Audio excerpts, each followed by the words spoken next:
Well, hey everybody, it's the beginning of a new week. Hope you're looking forward to every opportunity you have to serve Jesus this coming week. Hope you had a great time worshiping Jesus yesterday. Go to our website and watch the live stream if you were not able to be in God's house yesterday. Today we are in the book of Psalms.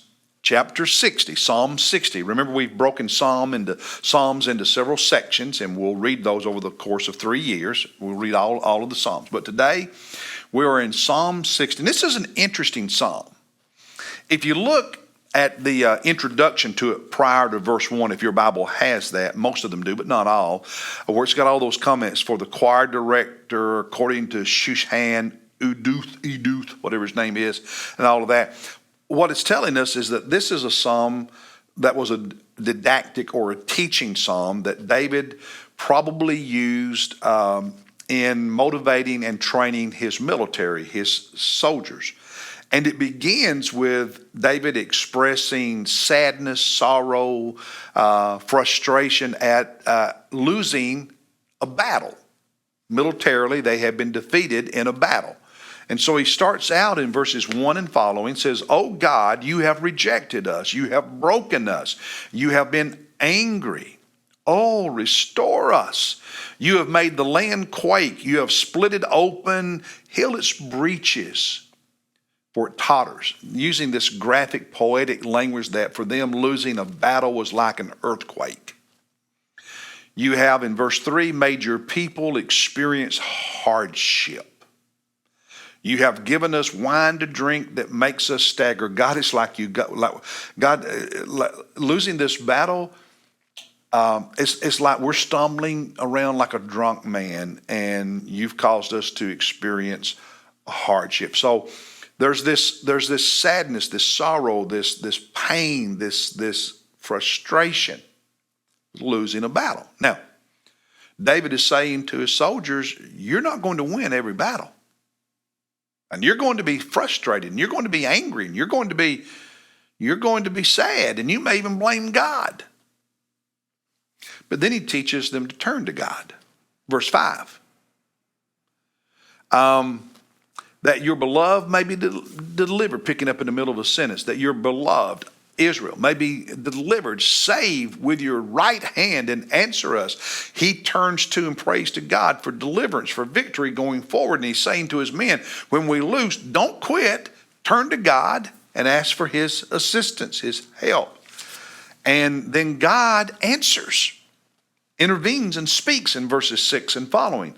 God has spoken in his holiness. I will exalt. I will portion out Shechem and measure out the valley of Succoth. Gilead is mine in verse 7, and Manasseh is mine.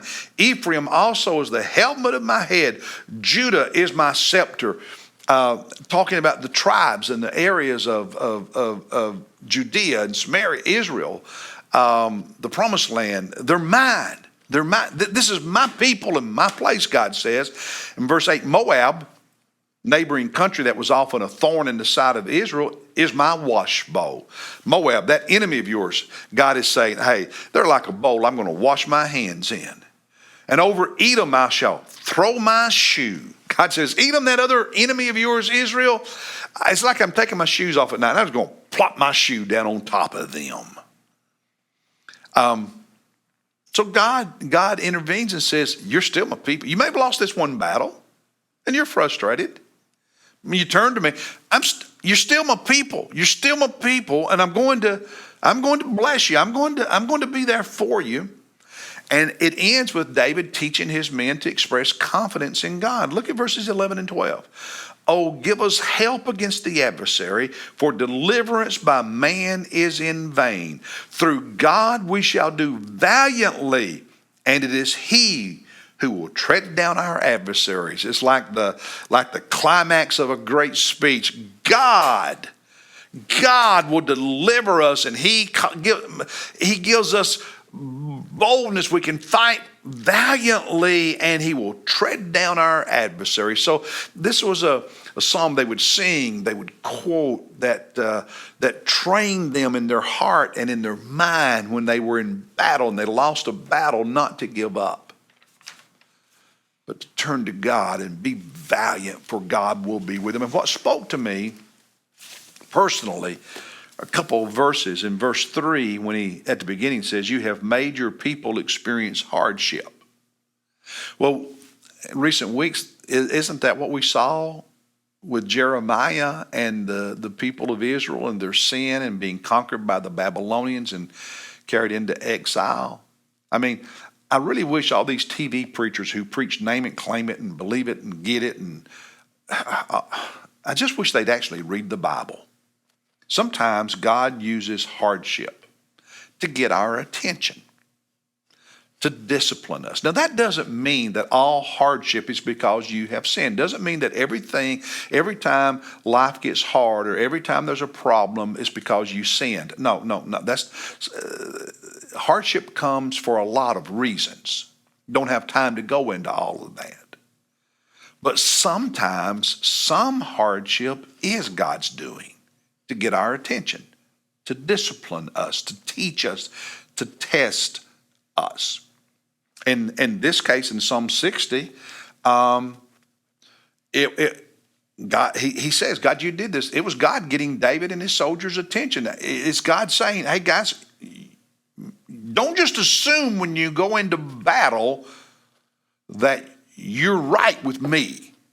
Make certain you are right with me. And yet, in this psalm, what David teaches us is that you don't lose hope in God, give up on God, blame God, turn away from God.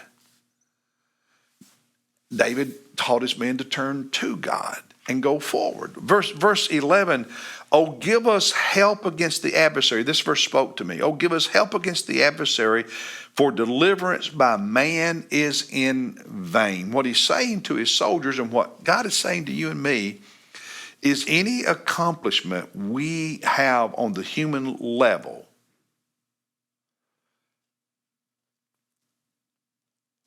without God, it's vain. Human accomplishment without God ultimately is vain. And so when there are hardships, maybe God's testing my faith.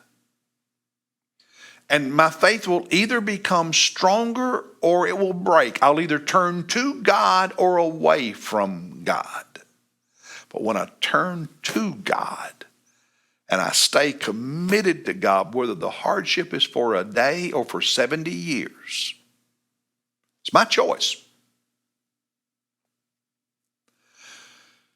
But whatever I'm going through it with God is better than anything I accomplish on my own without God.